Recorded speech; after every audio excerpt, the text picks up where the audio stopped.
সবকিছুর শুরু এখানেই। বুড়িগঙ্গার বুক চিরে গড়ে উঠেছিল ঢাকার প্রাণ, সরুগুলি, ঐতিহ্য, ব্যবসা বাণিজ্য আর ইতিহাস। সব মিলিয়ে পুরান ঢাকা ছিল এক জীবন্ত নগর। কিন্তু সময়ের সঙ্গে মানুষ বেড়েছে, ভবন বেড়েছে, কমেছে খোলা জায়গা, অপরিকল্পিত ভবন, অগ্নিঝুঁকি, সংকীর্ণ রাস্তা, যানজট, বায়ু দূষণে ধীরে ধীরে বসবাসের জন্য কঠিন হয়ে ওঠে একসময়ের প্রাণকেন্দ্র। মৌলিক অধিকারগুলোও যেন হারিয়ে গেছে মাত্র কয়েক দশকে।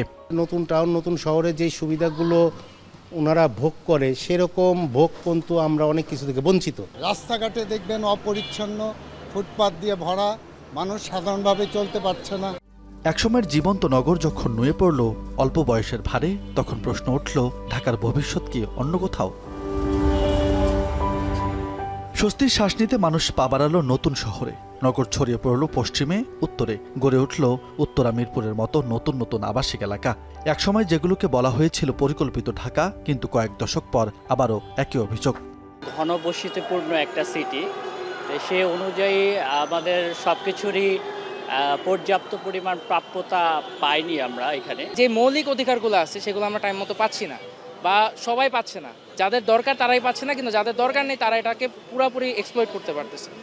ঘর থেকে বেরোলে এখানে থমকে যায় পথ, যানজটে সড়ক অবরোধ, হাঁটার পথও বন্ধ দখলে। ডেঙ্গুতে মৃত্যু যেন নিত্যদিনের হাজারি, কোথাও কোথাও অপরাধের আতঙ্ক। এখন অল্প বৃষ্টিতে ডুবে যায় ঢাকা। খাল দখল কিংবা মনমর্জির অট্টালিকা, কোনো কিছুতেই যেন খেয়াল নেই এই শহরের। আধুনিকতার বদলে এই শহরও হাঁটছে পুরান ঢাকার পথে। 72 ঘন্টা ময়েশ্চার লক সমৃদ্ধ লিলি হুইপড শিয়া মিস্টিক গ্লোয়িং বডি ওয়াশ। শিয়া বাটারের গুডনেস স্কিন রিপেয়ার করে রাখে সফট ও গ্লোয়িং, ছড়িয়ে দেয় লং লাস্টিং ফ্রেগন্যান্স। বিশেষজ্ঞরা বলছেন, ঢাকা অগ্রগামী না হয়ে পেছনে যাওয়ার দায় রাষ্ট্র ও সমাজের। একমুখী যোগাযোগ ব্যবস্থাই ছিল প্রথম ভুল। এছাড়া নগর ব্যবস্থাপনার দায়িত্বে থাকা প্রতিষ্ঠানগুলোর সীমাহীন দুর্নীতি আজ ভোগাচ্ছে মানুষকে। জেলা প্রশাসন, পুলিশ প্রশাসন, আমাদের রাজধানী উন্নয়ন কর্তৃপক্ষের পাশাপাশি ওয়াসা ছিল, আমাদের পানি উন্নয়ন বোর্ডের পাশাপাশি আমাদের ছিল পরিবেশ অধিদপ্তর। কেউই কিন্তু কাজটা করেনি, এবং এই কাজ না করার পেছনে তাদের সীমাহীন দুর্নীতি এবং এই যে দেশ এবং শহরের প্রতি ভালোবাসার অভাব এবং দায়িত্ব অবহেলা, সবকিছু মিলেই এখন দেখা যাচ্ছে যে ঢাকার নগরায়নকে আমরা অপরিকল্পিত নগরায়ন বলি, কিন্তু শব্দটা হবে আসলে স্বেচ্ছাচারী নগরায়ন এবং দুর্নীতিগ্রস্ত নগরায়ন।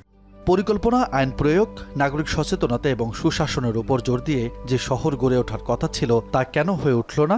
উত্তরে ঢাকা গড়ার দায়িত্বে থাকা সংস্থা বলছে নিজেদের গাফিলতের কথা। সংস্থা হিসাবে তো রাজুকের অবশ্যই কিছু ব্যর্থতা আছে, কোনো সন্দেহ নেই। এইখানে ব্যর্থতাটার জন্য ভূমি মালিক বা বাড়ির মালিকরাও দায়ী, এবং রাজুকের পরিদর্শন টিমও দায়ী। এখানে দুটাই মিলেই একটা যোগসাজশ বলি বা যাই বলি, আন্ডারহ্যান্ড এটা হচ্ছে।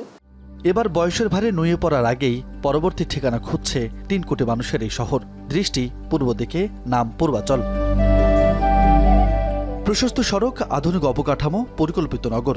অনেকের চোখে এটাই ভবিষ্যতের ঢাকা। এখানেই নতুন স্বপ্ন দেখছেন হাজারো মানুষ, তবে আছে হতাশার গল্প।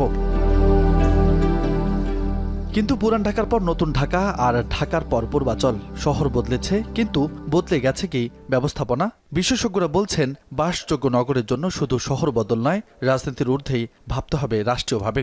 রাষ্ট্রই তো সবকিছু হয়, যত কথাই বলেন রাষ্ট্র মানে আমরা বলছি যারা ক্ষমতায় থাকেন তারা চাইছেন কিনা, সেটা সবচেয়ে বড় প্রশ্ন। এমন পরিকল্পনা দরকার যেখানে সত্যিকার অর্থে উদাহরণ গড়ে। এখন আমি মনে করি মানে ইতিবাচক করার একমাত্র বড় লক্ষ্য হলেও হতে পারে আর কি। একটি শহর শুধু ইট, বালু আর কনক্রিট দিয়েই তৈরি হয় না। শহর তৈরি হয় পরিকল্পনা, আইনের প্রয়োগ, সুশাসন এবং সচেতনতার উপর। এসব ছাড়া শুধু জায়গা বদলালেই বদলাবে না ঢাকার ভবিষ্যৎ। এখন প্রশ্ন হচ্ছে, আজকে যে স্বপ্নের নাম পূর্বাচল, আগামী কয়েক দশক পর সেই স্বপ্নকেই পরিণত হবে একটি পুরান ঢাকা বা নতুন ঢাকায়, নাকি বদলাবে ইতিহাস? সেটি দেখতে হলে অপেক্ষা করতে হবে আরও কয়েক দশক। রাজু আহমেদ, এখন ঢাকা।